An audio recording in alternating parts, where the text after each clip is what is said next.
initiative. Session hii tunaita ana kwa ana, yani uso kwa uso, tete a tete, au Waturuki tunaita yüz yüze, yani hivyo.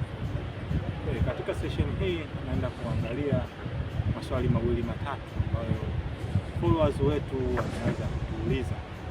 Kwanza big up kwa followers wetu wanaotufuatilia. Followers namba 1 nani? Hamadichi, bingwa wa hesabu za umri. Followers mwingine, kuna mtu mmoja anaitwa Solo kutoka Azaboy. Na vile vile kuna followers kadhaa kutoka pale Azaboy, mitaa ya nyuma yake fulani, duka la dawa muhimu. Followers watu wapo kadhaa hapo, nafuatilia sana sisi Nguvu Initiative. Big up sana. Sasa tuje kwenye maswali yetu. Kuna maswali mawili makubwa ambayo followers wangu wameniuliza, Mvuvi, vipi sisi tunawezaje kuanzisha mashamba haya ya jongo bahari tukanufaika na hii fursa? Jibu ni hivi. Ufugaji wa jongo bahari, cha kwanza unaratibiwa na serikali. Unaratibiwa na serikali kwa maana gani? Unaratibiwa na serikali kwa sababu jongo bahari hapo mwanzo zilikuwa kama nyara za serikali. Kwa hiyo serikali inaratibu kwa kutoa vibali maalum vya ufugaji. Na usisikie kibali kwa fikiri basi mlolongo wake utakuwa ni mgumu. Hapana, hivi vibali vinapatikana ukitimiza taratibu zote husika. Unapata hivi vibali ndani ya siku 10. Kwa huku Tanzania bara vibali hivi vinatolewa na Wizara ya Mifugo na Uvuvi, na kule Tanzania visiwani, yani Unguja na Pemba, vibali hivi vinatolewa na Wizara ya Uchumi wa Bluu.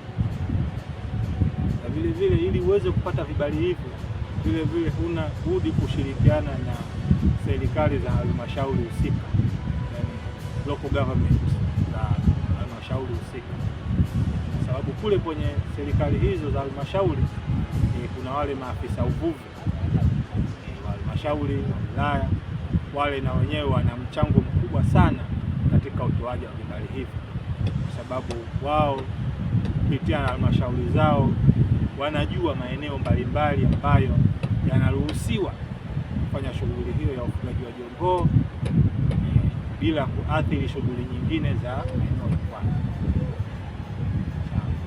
Ukishapata kibali hicho kwa kushirikiana na hao maafisa uvuvi, basi unaweza kufuga jongoo zako, au kwa msaada zaidi unaweza kunitafuta mimi kwa faragha nikakuelekeza kinaga ubaga ili namna gani uweze kupata kibali, namna gani uweze kufuga hao wanyama.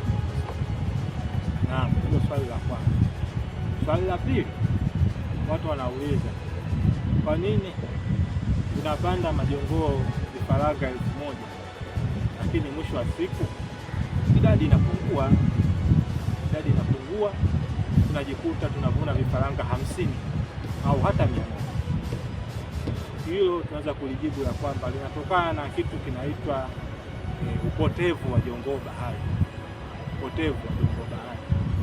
Kwa wenzangu waliolima mahindi nafahamu, sawa?